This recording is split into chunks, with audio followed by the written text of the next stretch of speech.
السلام علیکم ورحمۃ اللہ وبرکاتہ۔ عزیز ناظرین، اللہ رب العزت کی ذات ستار العیوب ہے، یعنی کہ اللہ رب العزت عیبوں کو چھپانے والے ہیں، اور ہمیں بھی یہ حکم دیا گیا ہے کہ ہم لوگوں کے عیبوں کو چھپائیں، کسی پر ظاہر نہ کریں، لوگوں کے عیبوں کو اور کمیوں کو کسی پر ظاہر نہ کریں۔ اگر نظر بھی آ رہے ہیں تو اس کو نظر انداز کیا جائے، ان کو دوسروں کو نہ بتایا جائے ان کے عیبوں کو۔ دیکھیے، دنیا میں دو طرح کے لوگ ہوتے ہیں۔ ایک وہ لوگ کہ جن حضرات کو صرف اچھائی اور خوبی دکھائی دیتی ہے، اور پھر وہ لوگوں کے بارے میں اچھا گمان رکھ کر ان کی خوبیوں کو اور ان کی اچھائیوں کو لوگوں کے سامنے بتاتے ہیں، سامنے ہو یا پھر غیر موجودگی میں ہو۔ یہ حضرات ہمیشہ اچھائی اور خوبی کو تلاش کرتے رہتے ہیں، جس کے نتیجے میں یہ حضرات بڑے گناہوں سے بچ جاتے ہیں، جیسے چغل خوری، بہتان، جھوٹ، غیبت۔ ایسے گناہوں سے یہ بچ جاتے ہیں۔ دوسرے ایسے قسم کے لوگ ہوتے ہیں کہ جن حضرات کو صرف برائی اور پھر دوسرے لوگوں کے عیب دکھائی دیتے ہیں، جن کے نتیجے میں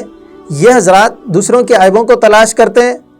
تلاش کرنے کے بعد میں ان عیبوں کو دوسروں کو بتاتے ہیں کہ یہ ایسے ہیں، یہ ایسے ہیں۔ اور یہ حضرات صرف سامنے ہی آپ کے عیب بیان نہیں کرتے، بلکہ آپ کی غیر موجودگی میں بھی آپ کے عیبوں کو بیان کرتے ہیں۔ اگر آپ کے اندر کوئی عیب نظر نہیں آ رہا ہے تو پھر خود سے کوئی عیب بناتے ہیں، خود سے کوئی برائی آپ کی طرف منسوب کر دیتے ہیں، جس کے نتیجے میں ایسے حضرات گناہوں میں مبتلا ہو جاتے ہیں۔ یہ جھوٹ بولتے ہیں، غیبت کرتے ہیں، یہ بہتان لگاتے ہیں، کسی پر عیب جوئی کرتے ہیں، ایسے گناہوں میں یہ مبتلا ہو جاتے ہیں۔ دیکھیے، یہ قابل ملامت ہے کہ آج کل ہمارے لوگوں میں، چاہے خاص ہو یا پھر عام لوگ ہوں، اس گناہ کو گناہ ہی نہیں سمجھتے، جس کے نتیجے میں ہم سامنے بھی کسی کی برائی کرتے ہیں، اور جب کسی مجلس میں ہم بیٹھے ہیں، 4 افراد یا پھر 5 حضرات، یا کوئی مجلس ہے، تو مجلس میں سے جب کوئی اٹھ کر جاتا ہے تو اس کے بارے میں بھی ہم برائی کرنا شروع کر دیتے ہیں کہ یہ ایسے ہیں، یہ ایسے ہیں، ان کا یہ عیب ہے، وغیرہ وغیرہ۔ دیکھیے، ایسا کرنے سے ہم اپنی اصلاح کبھی بھی نہیں کر سکتے۔ جب تک دوسروں کے عیبوں کو دیکھا جائے گا اور ان کو تلاش کر کے دوسروں کو بتایا جائے گا تو اپنی خود کی اصلاح نہیں کی جا سکتی۔ قرآن مجید میں اللہ تعالیٰ سورہ ہمزہ آیت نمبر 1 میں ارشاد فرماتے ہیں،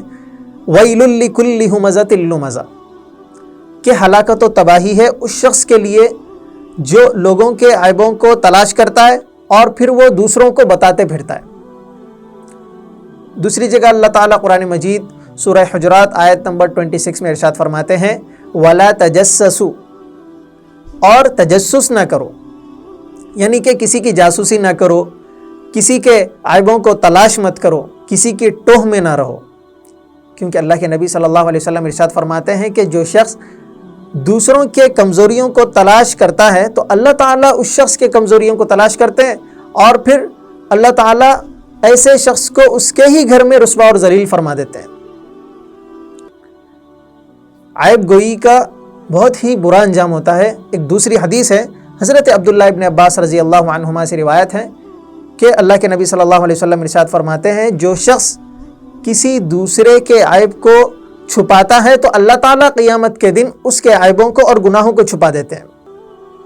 اور جو انسان کسی دوسروں کے عیبوں کو دوسروں کو بتاتے پھرتا ہے، دوسروں پر اس کے عیب ظاہر کر دیتا ہے، تو پھر اللہ تعالیٰ ایسے شخص کو اس کے ہی گھر میں رسوا اور ذلیل کر دیتے ہیں۔ دیکھیے، یہ بہت ہی بڑا گناہ ہے۔ دیکھیے، عیب کو چھپانے پر، کسی پر اظہار نہ کرنے پر، یعنی کسی کو نہ بتانے پر جنت کا وعدہ کیا گیا ہے۔ اللہ کے نبی صلی اللہ علیہ وسلم کی حدیث ہے، حضرت ابو سعید خدری رضی اللہ تعالیٰ عنہ سے روایت ہے کہ اللہ کے نبی صلی اللہ علیہ وسلم نے ارشاد فرمایا کہ جو شخص اپنے مومن بھائی کے عیبوں کو چھپائے گا تو اللہ تعالیٰ اسے بدلے میں جنت عطا فرمائیں گے۔ دیکھیے، عیب پوشی پر آپ کو جو ہے اجر بھی ملے گا، اور عیب گوئی پر برا انجام بھی آپ کو بتلایا گیا کہ اللہ تعالیٰ پکڑ کریں گے، اللہ تعالیٰ عیب گوئی کرنے والے کو ذلیل و رسوا فرمائیں گے۔ اور اگر آپ کسی کے عیبوں کو چھپائیں گے، کسی پر ظاہر نہیں کریں گے، تو پھر اللہ تعالیٰ جنت کا وعدہ بھی آپ سے فرما رہے ہیں۔ تو عزیز ناظرین،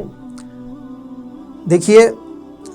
مغل سلطنت کے آخر زمانے کے جو بادشاہ گزرے ہیں، بہادر شاہ ظفر، ان کے چند اشعار ہے کہ نہ تھی حال کی جب ہمیں اپنی خبر، رہے دیکھتے لوگوں کے عیب و ہنر، پڑی اپنی برائیوں پر جو نظر تو جہاں میں کوئی برا نہ رہا۔ یعنی کہ جس وقت تک آپ دوسروں کے عیبوں کو اور کمیوں کو دیکھتے رہیں گے تو آپ کو اپنے خود کے عیب اور اپنی کمیاں معلوم نہیں ہوں گی۔ جس وقت آپ اپنے گریبان میں یا پھر اپنے خود کے کمیوں کو اور عیبوں کو دیکھنا شروع کریں گے تو پھر دوسروں کے عیبوں کو اور کمیوں کو تلاش کرنے کی ضرورت ہی باقی نہیں رہے گی، اتنا ٹائم ہی آپ کے پاس نہیں رہے گا۔